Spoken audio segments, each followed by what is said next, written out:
What is the 2024 word of the year? Well, the dictionaries are fighting. They all have different choices, and I'll be honest, I don't think any of them are quite right. So we'll run you through all the words, what they mean, and what we think should be the word of the year. And we'll even ask you to pick your favourite on this episode of Scroll Deep, the show that keeps up with internet nonsense so you don't have to.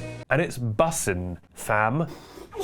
It's Word of the Year season. Happy Word of the Year season to all who celebrate. And the first out of the gate is the Oxford University Press, the publisher of the Oxford English Dictionary, one of several organisations that has announced its Word of the Year for 2024. And after more than 37,000 people chose from a shortlist of 6 words, their winner was brain rot. Now, first of all, that's not a word. That's 2 words. Surely a dictionary of all people should know this. This is a bugbear of mine when they make 2 words word of the year. You've got to pick 1 word. According to their experts, the term increased in usage frequency by 230% between 2023 and 2024. Pretty good. And apparently, as a fun fact, the first recorded use of brain rot was found in 1854 in Henry David Thoreau's book, Walden. And we all remember that book fondly. I'll be honest, I don't think brain rot is a great choice. It's way too vague. I don't think anyone has any consensus on what brain rot really means. It's like too vague. It's not particularly fun. I don't know if it really sums up the whole year. I'm a bit surprised that people voted for it, but I think it's because the shortlist wasn't that great. These were the 6 choices on the shortlist. First up, we had demure from, of course, the very famous... Very demure, very mindful. Okay, yes, fine, but that's already an existing word, and you're using it in its original meaning. You're just using demure to mean demure. So I'm like, is that like a word?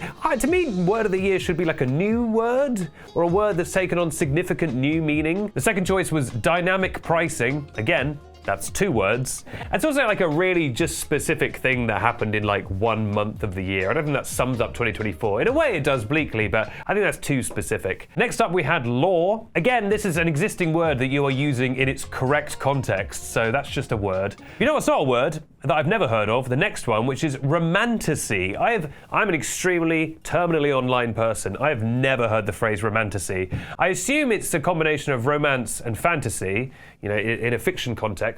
That already exists. It's called romance. You don't need to add another little thing to that. And then the final one was slop. Now, to me, this is by far the best choice. If you need a word that sums up 2024 in all kinds of ways, I would say slop is definitely the one, particularly in terms of AI and all the various kinds of slop that's produced. I think we are really in the age of slop, the year of slop, so personally, I would pick slop. The word slop has lost all meaning. But Oxford is not the only game in town. Cambridge University weighed in as well, and their word of the year is manifest. In the context of like, you know, trying to manifest things, trying to sort of affect your destiny, not in the sense of like a list of items on a ship. Manifest, pretty good for 2024. Was that a particular one for this year? I feel like that's been knocking around for a few years, to be honest with you. That's not like brand new for this year. Now, Collins Dictionary, I think, had better choices. Their shortlist, which I will say, not that short, was brain rot, pretty good.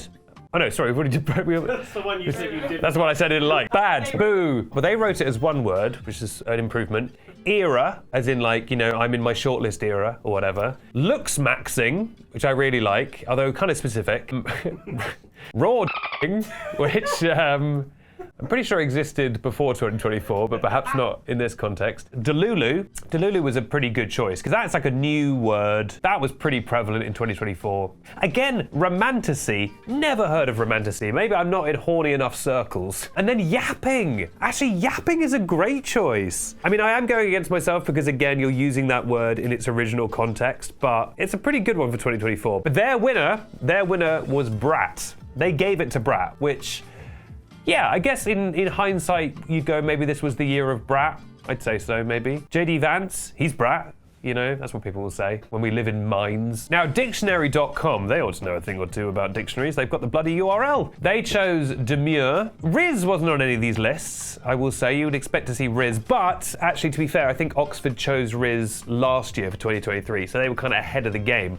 But the real question is, what should we make the Scroll Deep 2024 word of the year? Now, we want you, yes, you, to choose. We've come up with a shortlist, and we want you to vote. We'll come up with a way of voting, which I guess we'll explain in the comments. I don't know. But here are your choices, right? First up, we've got slop. That's a pretty good one for the year. Next up, we've got face card, which we're putting as 1 word so as not to be hypocrites. What's face card? That's new. No. Mewing and looks maxing are things that you do in order to qualify for a face card. Yes. Some face cards have never been overdrawn, you know what I mean? Then we've got just maxing. I know that's technically a suffix, but just like looks maxing, jester maxing, the substance maxing, you know, it's the year of maxing. So it's a maximalist year. Speaking of suffixes, we then have ussi, you know. We put our whole shortlist ussi into this one.